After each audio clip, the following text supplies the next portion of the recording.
Now, in the meantime, the federal government, through the Nigerian Financial Intelligence Unit, has refuted part of the report, describing it as totally untrue, totally outdated, and was based on the 2019 country evaluation report, which is literally stale and irrelevant today. A statement from the agency partly reads, and I quote, "It is to the knowledge of the international community and our populace and the formal media organizations that several arrests were made through the going Operation Service-wide approved by President Muhammadu Buhari at the Defense International Intelligence Agency." Now, we have with us here to help us beam such light on this development is Auwal Rafsanjani, and who is the Executive Director of the Society Legislative Advocacy Centre. I want to say thank you very much for joining us here on Newsday. First of all, let's start it off from the beginning. The federal government's response to this damning claim is that the report is stale. Is that true? Well, first and foremost, it's very demoralizing to continue to hear this kind of, scandal, because this is what civil society organizations have been, raising concern, telling government to take proactive measures to block leakages, to ensure that, people with the bad intention are not allowed to freely do whatever they are doing in terms of harming the nation and harming the country.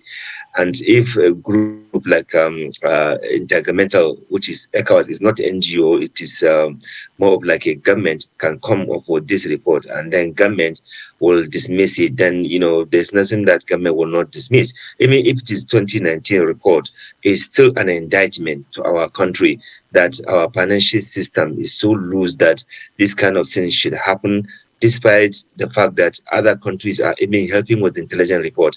What is clear here is that some people probably in government are interested in balkanizing this country, because I cannot understand why these huge amounts can come through our financial system and government did not sack those who are responsible for tracking and ensuring that CBN take responsibility for this. But, it's very clear, many Nigerians, that probably some people are interested in allowing this insecurity in Nigeria to continue to happen. Maybe they benefit from it at the expense of the lives of Nigerians. I think this is really sad. This is really bad. If ever reason for those people that are allowed this kind of thing to happen in Nigeria, they are clearly showing us that they are not patriotic. They are clearly showing that the lives and properties of Nigerians are worthless. They have no value.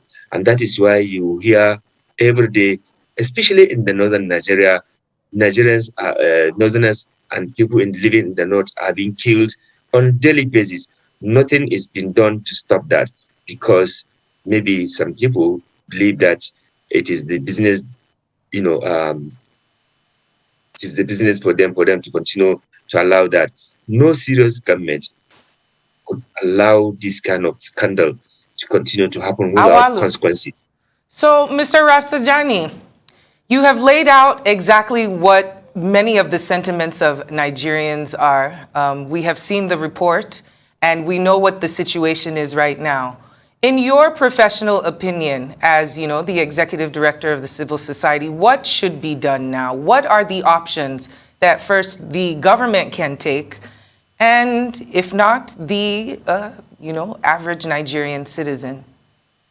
Okay, first and foremost, government must stop dismissal and refutal and denial. Let government, admit that this thing happened, and that more practical measures be taken, including those who were responsible for monitoring and tracking this.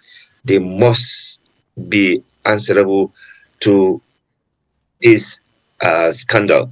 Therefore, in my opinion, like we've seen in other places, if things like this happens, those who are at the top must give explanation. They must answer query. They must explain to the nation why such kind of thing continue to happen under their watch. Number three, National Assembly has a role. We have various committees in the National Assembly. Part of their responsibilities is to ensure oversight and compliance of our rules and regulation in this country. We cannot allow this business of killing people, of importing dangerous arms in the country. Virtually the country everywhere is at risk now. And people are sitting comfortably because they have rented protection. They think that this protection will not end. All right, One day it will end. Auwal, because of time, and well, really, for the brevity of time, permit me to actually just throw this one into the ring. I want to get your reactions concerning it. And now, talk to me. Is there any rationale behind the federal government not naming and shaming these individuals? Because in the case of Sunday Igboho, they said that he had benefactors that were sponsoring him. Same as the man, Nnamdi Kanu, they said there were men sponsoring him, but no names have been mentioned. One of the most unfortunate things in Nigeria is that our leaders are becoming insincere. During Jonathan administration also said that they know the sponsor of Boko Haram. They refused to mention anybody up to the end of their tenure. This time around, Nigerian government also claimed that they know the sponsors of all those people sponsoring terrorism and insurgency. Up to now, from Sunday to Nnamdi Kanu to Boko Haram, nobody had been mentioned. Even when it was very clear, United Emirates, have actually even arrested some people who were involved in that. Nigerian government did not do that. So the point is simple.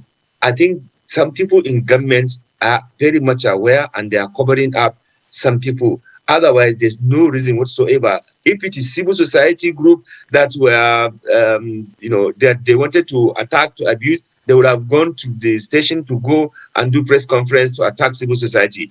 But civil society are only advising government, suggesting government, helping government to understand this issue. But they are not interested. They are interested in actually undermining and creating difficulty for civil society to continue to say the truth, to enlighten Nigerians, to demand for accountability. So instead of facing and attacking civil society who are demanding for accountability and asking government to do the right thing to ensure that they are accountable Mr. and they are transparent, we have to go for the sake of time.